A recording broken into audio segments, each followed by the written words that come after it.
बच्चों? सब बढ़िया। तो लास्ट क्लास वाला रिवाइज किया होगा आप लोगों ने, क्वेश्चन भी लगाए होंगे, एनसीईआरटी की रीडिंग भी लगाई होगी। लास्ट क्लास में आपको पता है कि हम लोग जो हैं थायराइड की बात कर चुके थे, फिर पैराथायराइड में आ गए थे। पैराथायराइड ग्लैंड की स्ट्रक्चर, फिर उसके हॉर्मोन्स के बारे में हम लोगों ने बात कर ली थी। फिर लास्ट में कैल्शियम होम्योस्टेसिस की हम लोगों ने बात की थी, है ना। अब पैराथायराइड ग्लैंड जो है उसके डिसऑर्डर की बात करते हैं और उसके बाद में अपन अगली ग्लैंड की तरफ आगे बढ़ेंगे, ठीक है। तो पैराथायरॉइड डिसऑर्डर,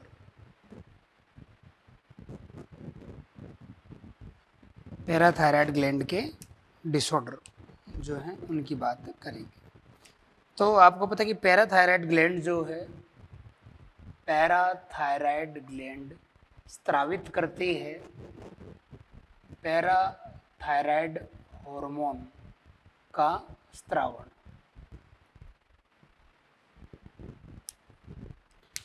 लेकिन अगर जो पैराथायराइड ग्लैंड का स्रावण है अगर वो असामान्य हो जाए, यदि यह अब नॉर्मल या असामान्य, यदि यह अब नॉर्मल हो जाए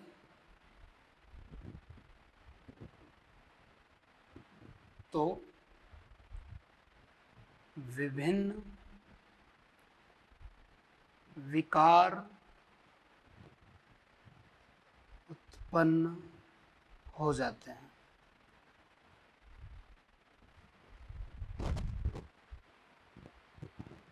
अगर ये जो पैराथायराइड ग्लैंड से स्रावित हार्मोन है, अगर इसका स्रावण असामान्य हो जाए तो अलग अलग जो विकार है वो उत्पन्न हो जाते हैं।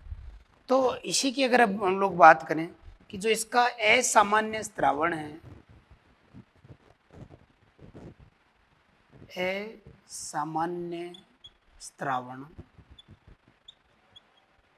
अब आपको पता है कि वो हाइपो सिक्रेशन भी हो सकता है और वो हाइपर सिक्रेशन भी हो सकता है। हाइपो सिक्रेशन का मतलब आपको पता है कम स्रावण होना, और हाइपर का मतलब है अधिक स्रावण होना। हाइपोसिक्रेशन कम स्रावण होना और हाइपर सिक्रेशन अधिक स्रावण होना। तो हाइपोसिक्रेशन और हाइपर सिक्रेशन जो हैं दोनों अवस्थाएं हैं। तो इन दौरान शरीर के अंदर क्या क्या असामान्य जो लक्षण हैं वो उत्पन्न होते हैं, उन्हीं की चर्चा हम लोग कर रहे हैं। पहले हाइपो की बात करेंगे और फिर हम लोग हाइपर की बात करेंगे ना। पॉज करके नोट करें पहले।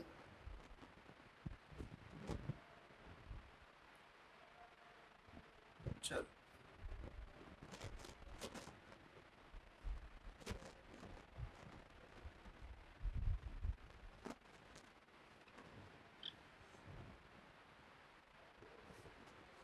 तो सबसे पहले बात कर रहे हैं पैराथायराइड हार्मोन के कम स्रावण के कारण, हाइपो सिक्रेशन के कारण।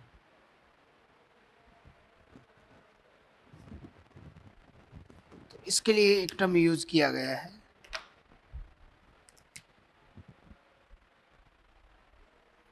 Parathyroid tetani. पैराथायरॉइड टिटेनी, तो देखें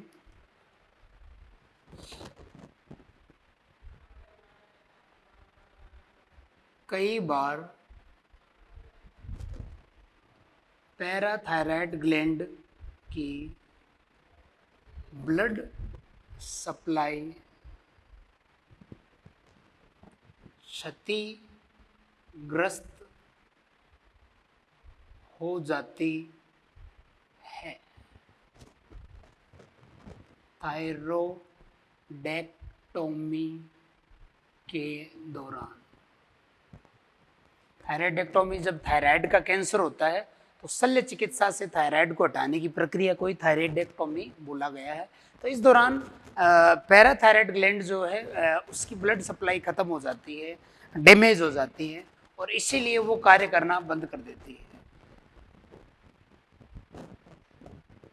जिससे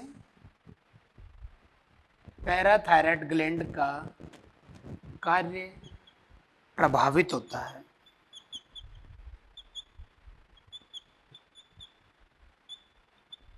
जिससे पैराथायराइड ग्लैंड का कार्य प्रभावित होता है ना।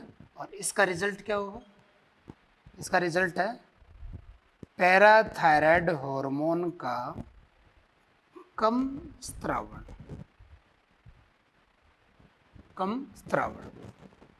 तो जब पैराथायराइड हार्मोन का कम स्त्रावण होगा तो इसका परिणाम क्या होगा? देखो, इससे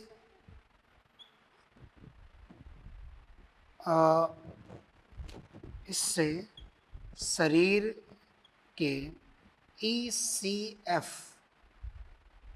एक्स्ट्रा सेलुलर फ्लूइड में कैल्शियम स्तर घट जाता है।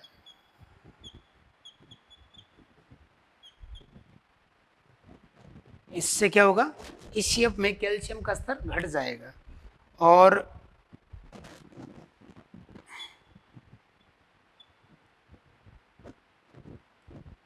कैल्शियम के स्तर के घटने का रिजल्ट, परिणाम क्या होगा? इससे तंत्रिका व मसल्स बिना स्टिमुलस के सक्रिय हो जाती हैं, जिससे फेस, चेहरा, जबड़े, लैरिक्स व लिम्स की पेशियों में संकुचन होने लगता है।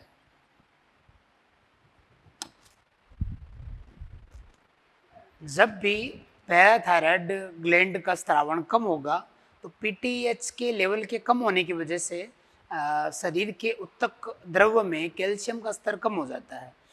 कैल्शियम के बारे में आप लोगों को मैंने पहले बताया है, जब मैं कंकाल से संबंधित डिसऑर्डर बता रहा था, जिसमें टिटेनस डिजीज बताई थी कि कैल्शियम के स्तर के घटने से मसल में कॉन्ट्रैक्शन हो जाता है, जिससे जो है शरीर के अलग अलग हिस्सों में आदमी संकुचन फील करता है।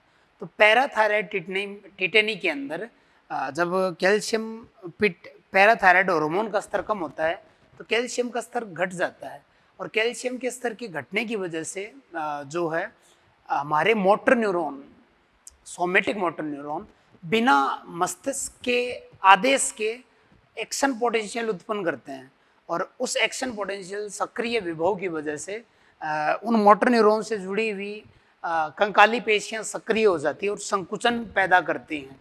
तो इससे आदमी अपने चेहरे में, अपने जबड़ों में, अपने लैरिक्स में, अपने हाथों में, पैरों में बिना जरूरत के पेशीय संकुचन महसूस करता है। इसी को टिटेनाई बोलते हैं और क्योंकि ये पैराथायराइड ग्लैंड से रिलेटेड है इसलिए इसको पैराथायराइड टिटेनाई कहा गया है। एक्चुअल में होता क्या है कि हमारे उत्तकों में सामान्य कैल्शियम का जो स्तर है वो क्या करता है कि मोटर न्यूरॉन को नोड ऑफ रेनियर वाले क्षेत्र से नियंत्रित करके रखता है। एक्चुअल में नोड ऑफ रेनियर वाला जो क्षेत्र है वहाँ पर जो सोडियम चैनल हैं उन सोडियम चैनल को ये कैल्शियम जो है वो रोक के रखता है, इनहिबिट करके रखता है, उनका संदमन रखता है। और जब वहाँ एक्शन पोटेंशियल पहुँचता है नोड ऑफ रेनियर पर तब वो संदमन हट जाता है और वो सोडियम चैनल एक्टिवेट हो जाते हैं, और जिससे जो वो एक्सॉन है वो एक्शन पोटेंशियल को आगे बढ़ा पाता है। लेकिन वो तब होता है जब जरूरत हो, मान लो ब्रेन की तरफ सिग्नल आ ही नहीं रहा है, जरूरत नहीं है, तब वो सोडियम चैनल जो है नोड ऑफ रेनियर वाले वो ईसीएफ में कैल्शियम की वजह से संदमित रहते हैं, और संदमित रहते हैं तो बिना जरूरत के एक्शन पोटेंशियल पैदा नहीं होगा, तो मसल की तरफ वो जाएगा नहीं, तो मसल में संकुचन नहीं होगा। लेकिन उस आदमी में जिसकी पैराथायराइड ग्लैंड कार्य नहीं कर रही है, उसके उत्तक द्रव में पैराथायराइड हार्मोन का स्तर बहुत कम है, तो उस व्यक्ति के उत्तक द्रव में परिणाम स्वरूप कैल्शियम का स्तर भी कम होगा, और अगर कैल्शियम का स्तर कम होगा तो उस मोटर न्यूरॉन को संदमित करने वाला जो प्रभाव है वो हट जाएगा, और बिना जरूरत के मोटर न्यूरॉन बिना मस्तिष्क के आदेश के सक्रिय विभव पैदा करके पेशियों में संकुचन पैदा करते हैं। इसी घटना को पैराथायराइड टिटेनी कहा गया है। ठीक है ना, तो इसको आप लोग नोट करें।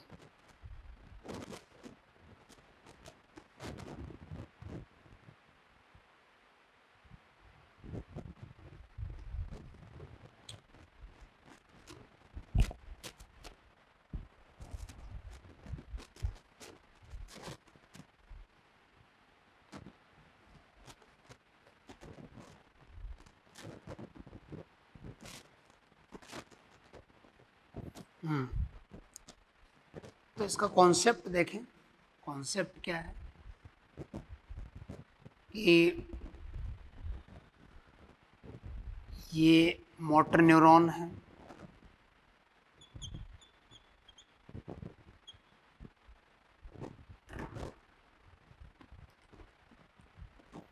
और मोटर न्यूरॉन पर ये माइलिन शीथ,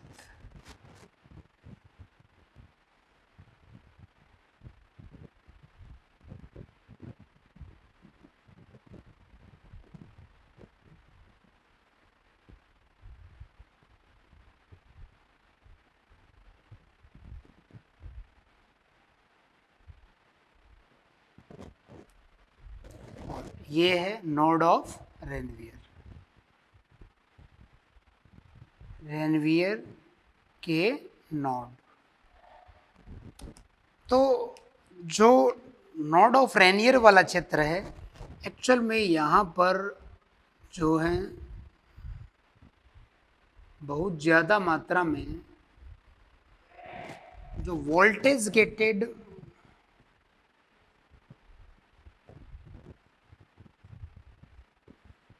सोडियम चैनल होते हैं ना, आप लोग पढ़ चुके हैं। वोल्टेज गेटेड सोडियम चैनल भी होते हैं, वोल्टेज गेटेड पोटेशियम चैनल भी होते हैं, लीकी चैनल भी होते हैं, और सोडियम पोटेशियम पंप भी होता है। हम लोग यहाँ पे केवल जैसे सोडियम चैनल की बात कर रहे हैं। तो बेटा सामान्यतः क्या होगा कि जब ECF, ये क्या है ECF, ECF में कैल्शियम स्तर जब ECF में कैल्शियम स्तर सामान्य हो, तो ये जो कैल्शियम है, ये कैल्शियम इन चैनल को संदमित करता है, ये कैल्शियम इन चैनल का संदमन करता है। कैल्शियम द्वारा वोल्टेज गेटेड सोडियम चैनल का संदमन। और अगर ऐसा होगा तो इसका परिणाम क्या होगा? एक्शन बिना स्टिमुलस के एक्शन पोटेंशियल उत्पन्न नहीं होगा, और इससे फिर मसल्स रिलैक्स रहेंगी, है ना। टीटेनी जैसी कोई अवस्था महसूस नहीं होगी। भाई जब मस्तिष्क की तरफ से कोई आदेश मिल ही नहीं रहा है, तो यहाँ वाले जो ये चैनल हैं, ये बाहर ECF में जो सामान्य कैल्शियम का स्तर है उससे संदमित रहते हैं। इससे यहाँ पे कोई विभव उत्पन्न नहीं होता है क्रियात्मक, और विभव नहीं उत्पन्न होगा तो मसल की तरफ भी वो विभव नहीं जाएगा, और पेशियां जो हैं वो सक्रिय रहेंगी क्योंकि वो विध्रुवित नहीं हो रही है। ये तो तब की बात है जब एक व्यक्ति में पैराथायराइड ग्लैंड सामान्य रूप से कार्य करे। क्लियर ना, इसको नोट करें।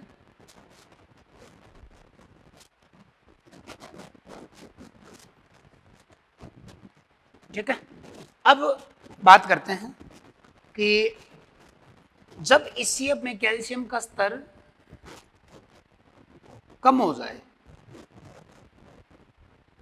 कम हो जाए, ठीक है, तो ईसीएफ में कैल्शियम का स्तर जैसे ही कम होगा,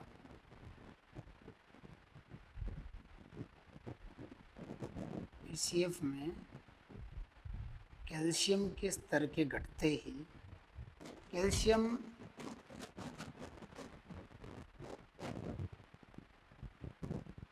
द्वारा वोल्टेज गेटेड सोडियम चैनल के संदमन का हटना, कैल्शियम द्वारा वोल्टेज गेटेड सोडियम चैनल के संदमन का हटना क्यों हटा? ईसीएफ में कैल्शियम के कम मात्रा के कारण।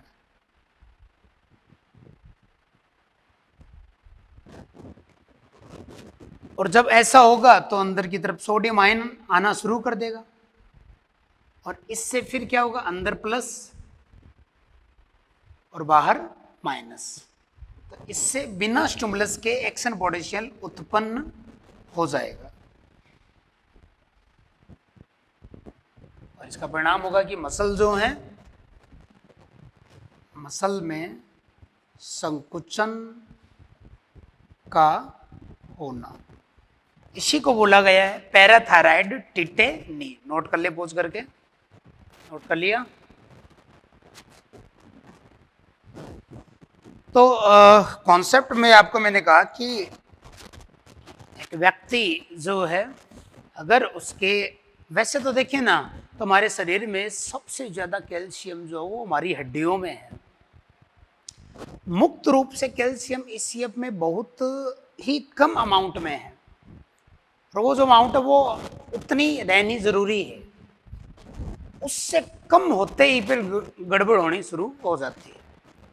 यानी अगर ईसीएफ में जो सामान्य कैल्शियम का स्तर है अगर उससे कम हो जाए तो हमारी तंत्रिकाएं, हमारी पेशियां जो हैं उनमें एक्साइटेबिलिटी बढ़ जाती है, उत्तेजनशीलता बढ़ जाती है, जिससे बिना जरूरत के वो वर्क करती हैं। इसलिए कैल्शियम के होम्योस्टेसिस का हमारे शरीर में होना काफी जरूरी है। ठीक है, ये बात हो गई पैराथायराइड टिटेनी के रिगार्डिंग, जो कि कैल्शियम के कम स्रावण के कारण है। ठीक है, चले आगे।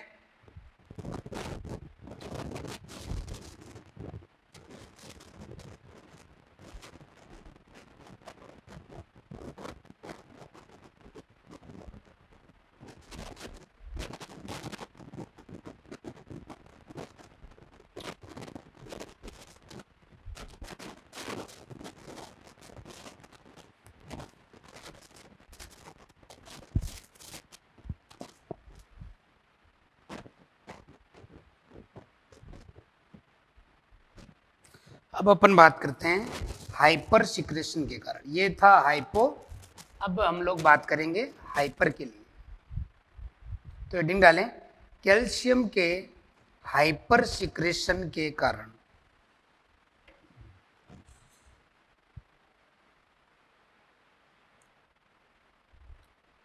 कैल्शियम के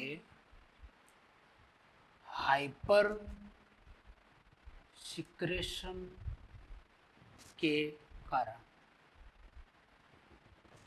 हाइपर सिक्रेशन का मतलब है अत्यधिक स्त्रावण।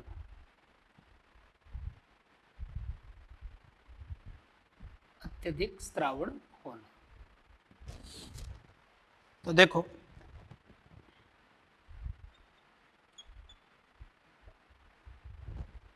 कई बार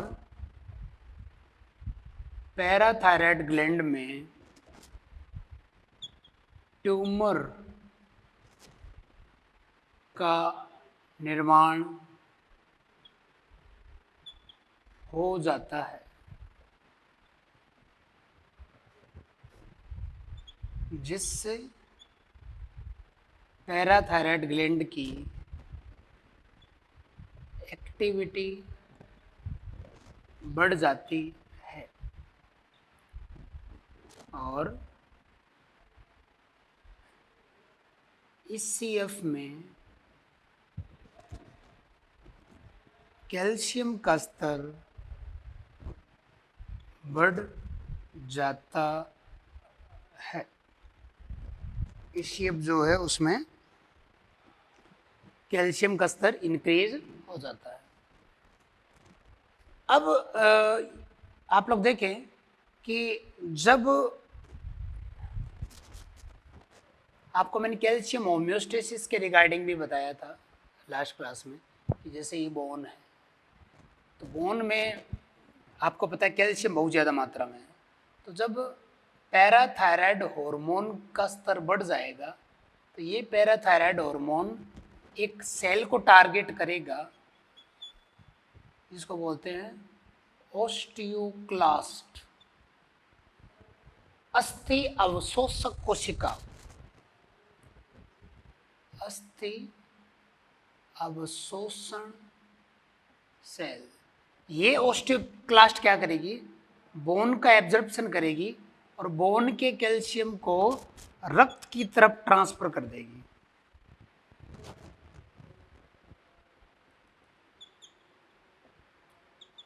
कैल्शियम का रक्त में अस्थि से कैल्शियम का रक्त में स्थानांतरण,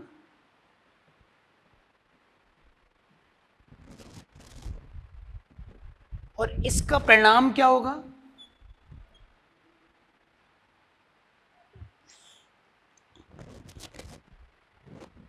ये जो अपन हाइपर सिक्रेशन की बात कर रहे हैं, तो ये जो हाइपर सिक्रेशन है, इससे जब ये ओस्टियोक्लास्ट ये वर्क करेगी तो इसका रिजल्ट होगा ओस्टियोपोरोसिस। इससे क्या हो गया, ओस्टियोपोरोसिस, अस्थियां, बोन खोखली हो जाएंगी,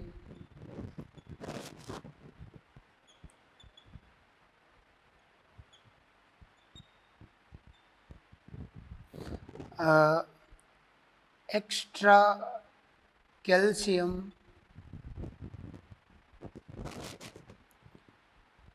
शरीर के सॉफ्ट अंगों में जमा होकर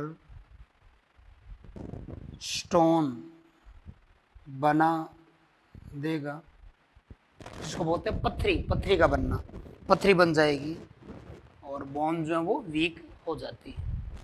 एक टर्म जो है ओस्टिटाइटिस फाइब्रोसा सिस्टिका है।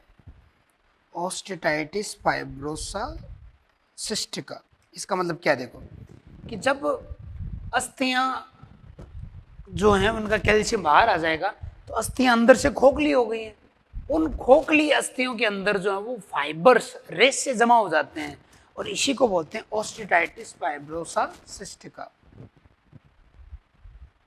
होलो बोन कैविटीज में रेशों का जमा होना ओस्टिटाइटिस फाइब्रोसा सिस्टिका कहलाता है। कि जो होलो बोन कैविटीज है उसमें फाइबर डिपॉजिट हो जाते हैं, ठीक है।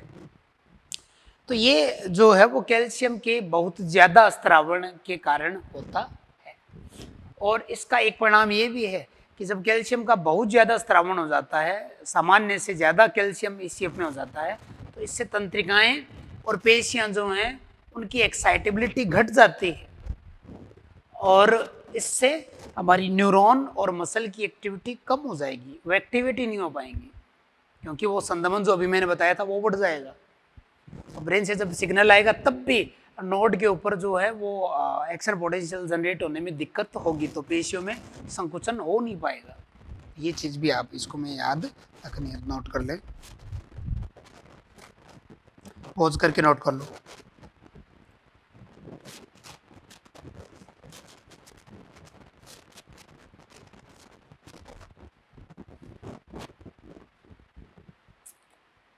कर लिया?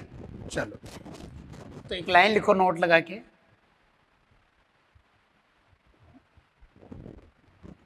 ऐसे नोट लगा के मैं बोल रहा हूं, आप लोग लिखो कि शरीर में कैल्शियम की मात्रा के बढ़ने से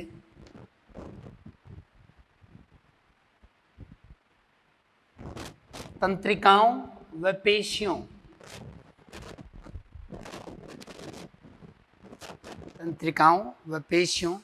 की क्रिया कम हो जाती है।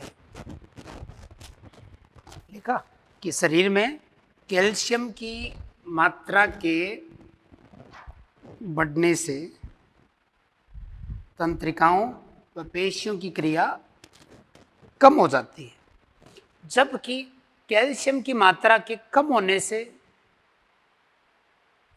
उनकी क्रियाएं बढ़ जाती हैं, अर्थात उनकी उत्तेजनशीलता, एक्साइटेबिलिटी बढ़ जाती है।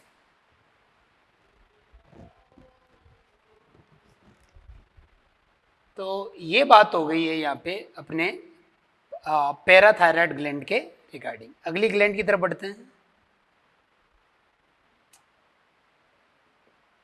Adrenal gland. एड्रिनल ग्लैंड या सुप्रा रीनल ग्लैंड,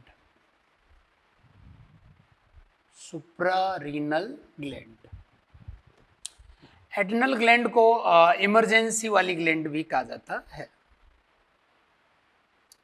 तो सबसे पहले इसकी लोकेशन की बात करें तो इसकी लोकेशन है किडनी के अग्र भाग पर, किडनी के अग्रभाग पर, कि जैसे ये किडनी है और इसका ये अग्रभाग है, ये पश्चभाग है, तो यहाँ पर इसके ऊपर ये उपस्थित होती है।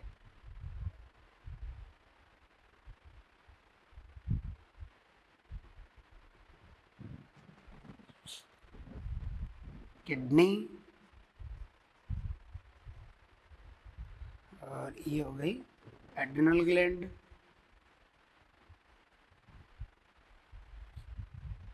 तो क्योंकि किडनी के ऊपर है,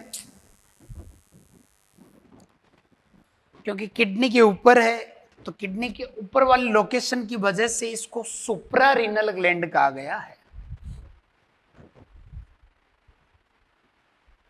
किडनी के ऊपर होने के कारण इसे सुप्रारीनल ग्रंथि कहा गया है।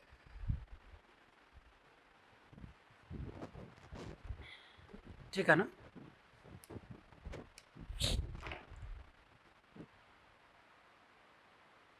उत्पत्ति की अगर बात करें, ओरिजिन की, तो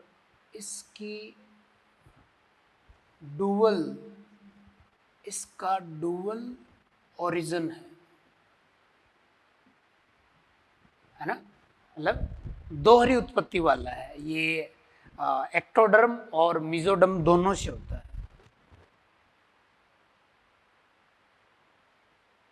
एक्टोडर्म व मीजोडर्म दोनों से, एक्टोडर्म से भी और मीजोडर्म से भी। संरचना की बात करते हैं तो एड्रिनल ग्लैंड की स्ट्रक्चर अगर हम लोग देखें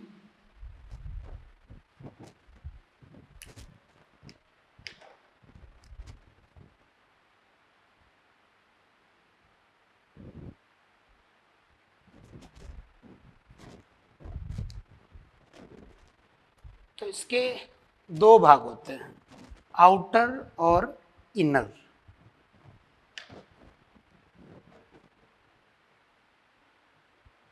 दो भाग, पहला है आउटर, दूसरा है इनर। आउटर को बोलेंगे वल्कुट, कॉर्टेक्स, और इनर को बोलेंगे मध्यांश, मेडुला।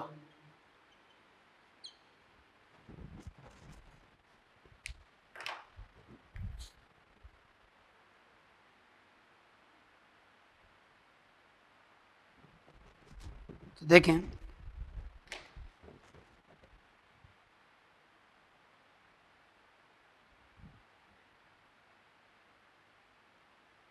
यहां पर ब्लैक कलर में आपको जो भाग नजर आ रहा है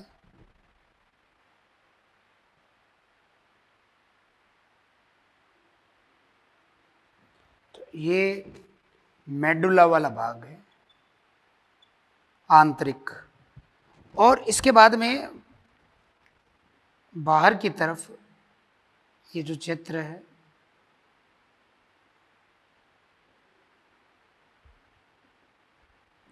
ये वाला भाग है कॉर्टेक्स।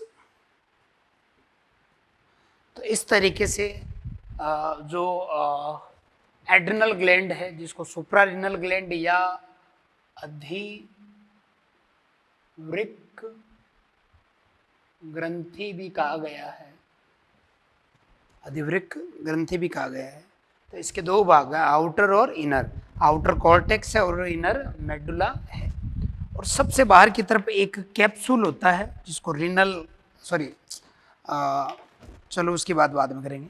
तो यहाँ पे आउटर और इनर दो पार्ट हो गए, कॉर्टेक्स और मेडुला। तो आप लोग इतना पॉज करके नोट करें।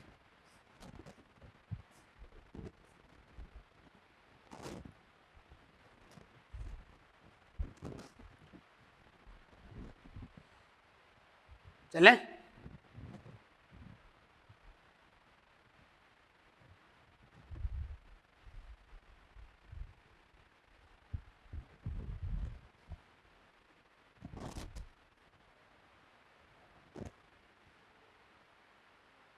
तो जो ओरिजिन की बात की ना मैंने, आप लोगों ने जो आउटर जो लिखा है कॉर्टेक्स, इसको तो कर देना आप लोग मीजोडर्म,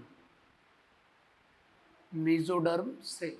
और जो इनर मध्यांश है इसको कर देना एक्टोडर्म से, ऐसे कर देना। अब सबसे पहले अपन बात करेंगे संरचना के अंदर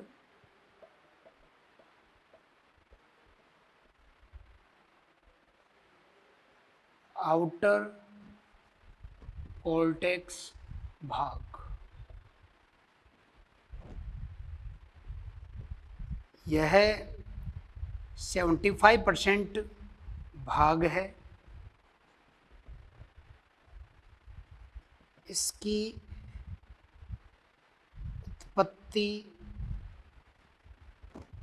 मेसोडर्मल है।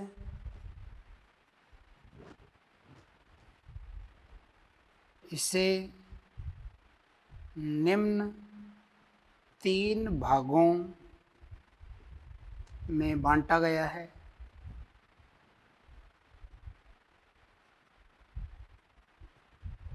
कौन से 3 भागों में इसको बांटा गया है? कॉर्टेक्स को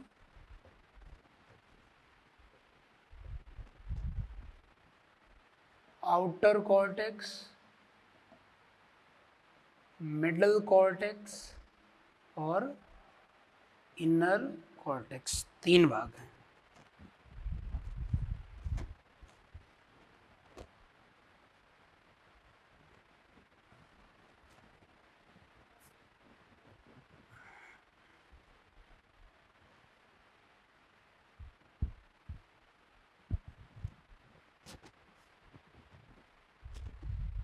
तो आउटर कॉर्टेक्स, मिडल कॉर्टेक्स और इनर कॉर्टेक्स जो है, तो आउटर कॉर्टेक्स जो है उसको, इन मिडल को और इनर को अपन लोग क्या कहेंगे, तो देखें आउटर कॉर्टेक्स जो है इसको बोलते हैं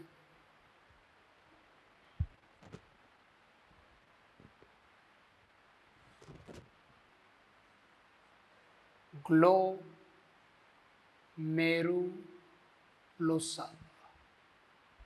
जोना लगाना है, जोना ग्लोमेरुलोसा। मिडल को जोना फेसिक्यूलेटा और इनर को जोना रेटिक्युलेरिस।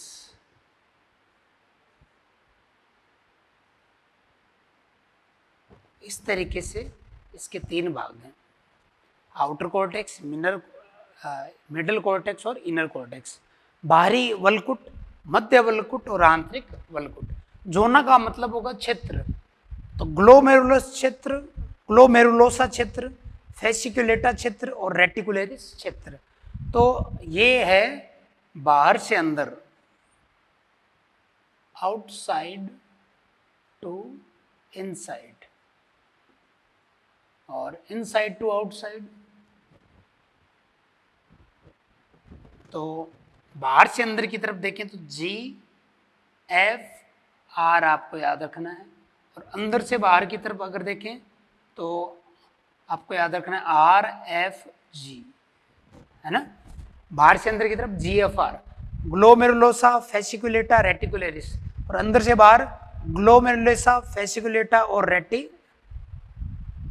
अंदर से बाहर अगर आपको तो याद रखना है तो ये हो जाएगा, जैसे अंदर से बाहर आप लोग पढ़ रहे हैं तो हो जाएगा RFG, है ना। RFG अंदर से बाहर, रेटिकुलेरिस, फेसिकुलेटा और ग्लोमेरुलोसा, क्योंकि ग्लोमेरुलोसा सबसे बाहर है। तो अंदर से बाहर की बात करेंगे तो सबसे पहले रेटिकुलेरिस ही बोलेंगे ना, फिर फेसिकुलेरिस और सबसे बाद ग्लोमेरुलोसा। तो ऐसे इनका ऑर्डर आपको याद रखना है, नोट करें।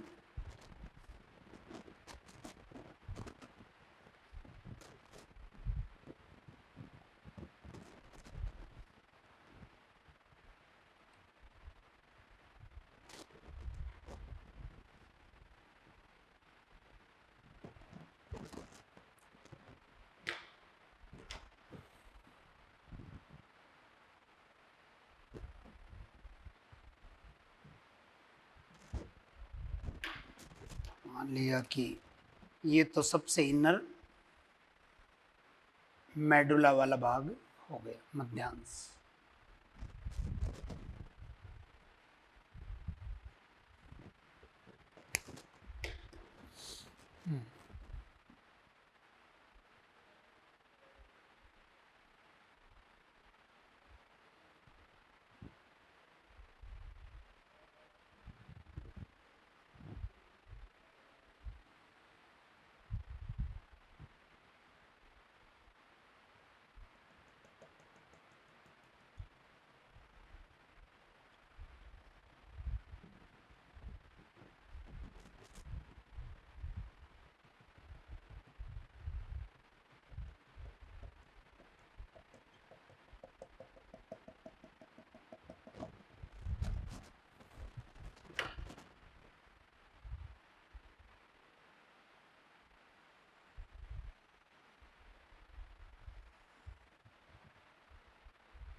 इस फिगर में अपन लोगों ने जो कॉर्टेक्स वाला भाग है ना उसको डिवाइड किया है, तीनों को अलग अलग दिखाया मैंने।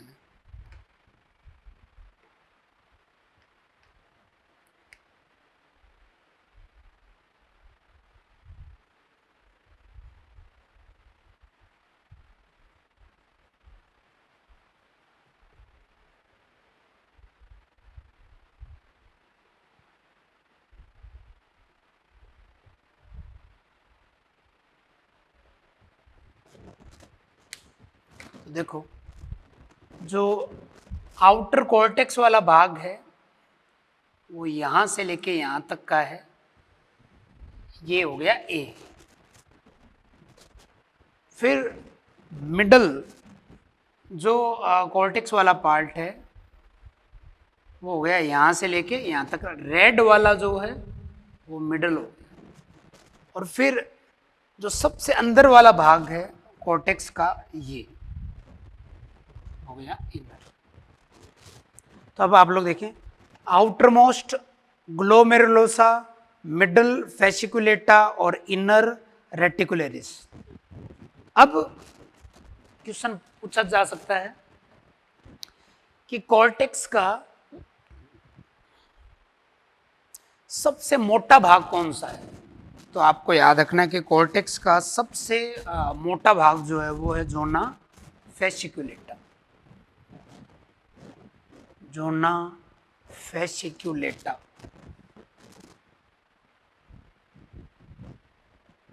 इसको ऐसे लेबल कर देते हैं। ये सबसे बाहर वाला, ये मिडल, और ये सबसे इनर।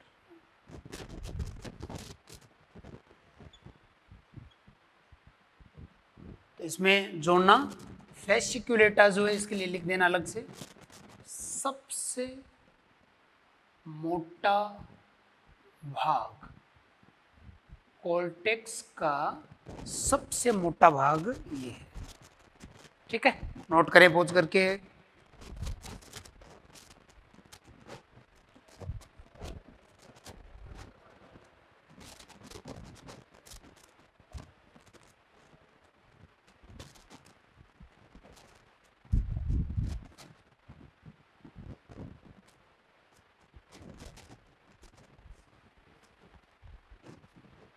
चले आगे।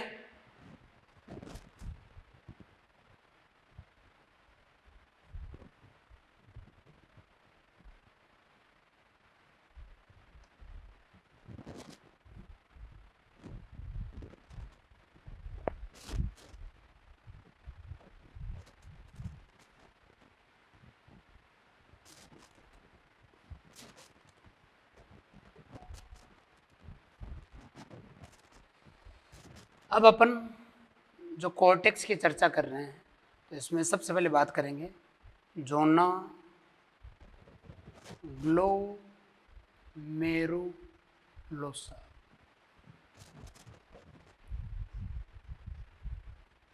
कॉर्टेक्स का सबसे बाहरी भाग, ठीक है। यह पीयूष के, सॉरी, यह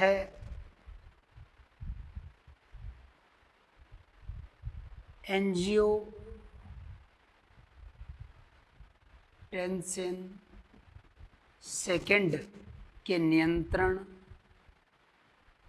में होता है। आप लोगों ने रास सिस्टम पढ़ा था ना, रास सिस्टम, रास तंत्र याद होगा आपको। किडनी के अंदर रेनिन, एंजियोटेंसिन, एल्डोस्टेरोन सिस्टम, तो यह एंजियोटेंसिन सेकंड के नियंत्रण में होता है तथा इनके नियंत्रण में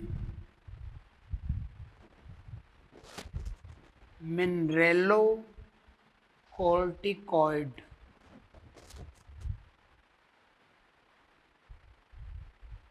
हॉर्मोन्स का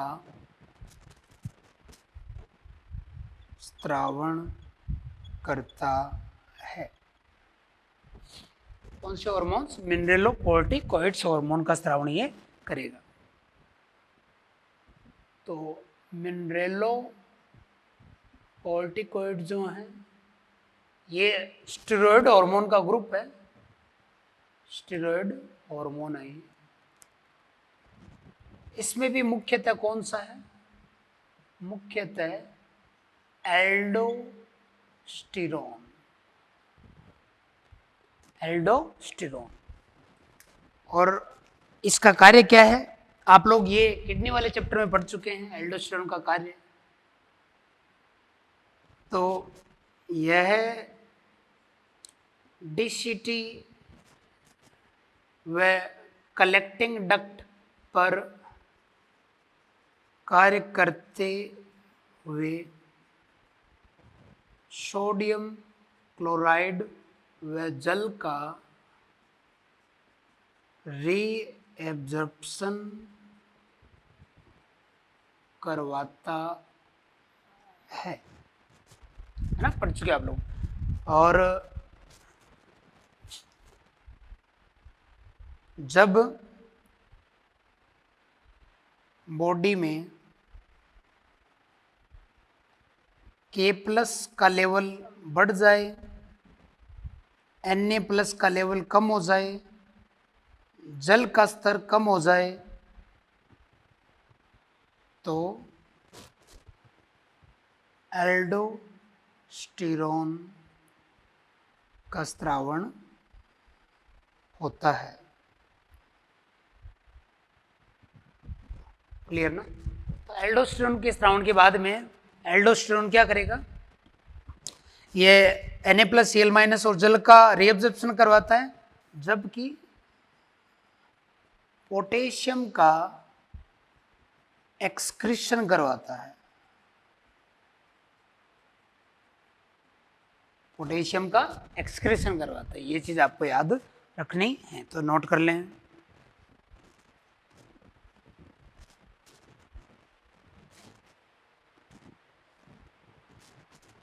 जो कॉर्टेक्स वाला पार्ट है वो लगभग 20 टाइप के स्टेरॉयड कॉर्टिकॉइड हार्मोन रिलीज करते हैं।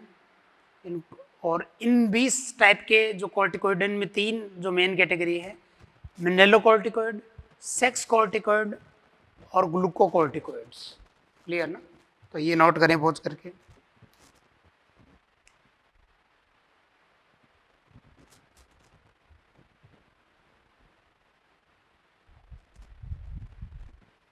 तो सबसे बाहर वाला भाग जो है उसने मिनरलोकॉर्टिकॉइड स्रावित किया, और ये हालांकि नया नहीं आपके लिए, आप लोग पहले भी इसके बारे में पढ़ चुके हैं।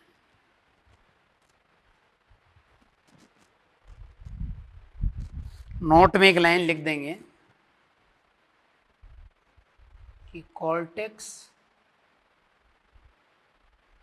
निम्न 3 प्रकार के स्टेरॉयडल हार्मोन्स समूह का स्रावण करता है। कौन से 3? पहला तो याद रखना है मिनरलोकॉर्टिकॉइड, दूसरा ग्लूकोकॉर्टिकॉइड, तीसरा है सेक्स कॉर्टिकॉइड्स, है ना? नोट कर लो ये बोझ करके।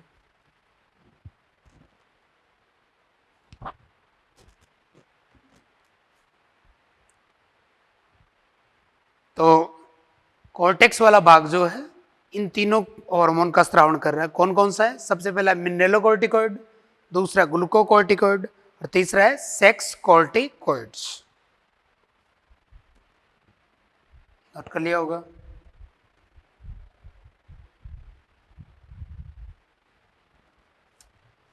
अब अगले भाग की बात करते हैं, मिडल कॉर्टेक्स। यह कॉर्टेक्स का सबसे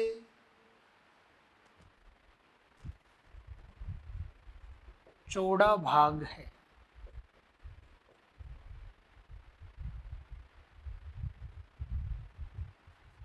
इसे जोना फेसिक्यूलेटा कहा जाता है। जोना फेसिक्यूलेटा इसको नाम दिया गया है। यह भाग पीयूष के ACTH के नियंत्रण में है।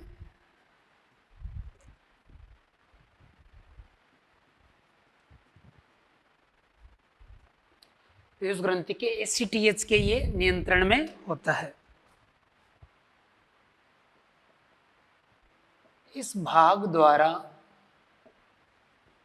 ग्लूकोकॉर्टिकॉइड्स हार्मोन्स का स्रावण किया जाता है। ग्लूकोकॉर्टिकॉइड्स हार्मोन का स्रावण किया जाता है। और जो ग्लूकोकॉर्टिकॉइड्स हैं ये भी क्या एक ग्रुप है। इसमें 3 टाइप के ग्लूकोकॉर्टिकॉइड हैं, कॉर्टिसोल, कॉर्टिसोन और कॉर्टिकोस्टेरोन, जिसमें कॉर्टिसोल जो मुख्य है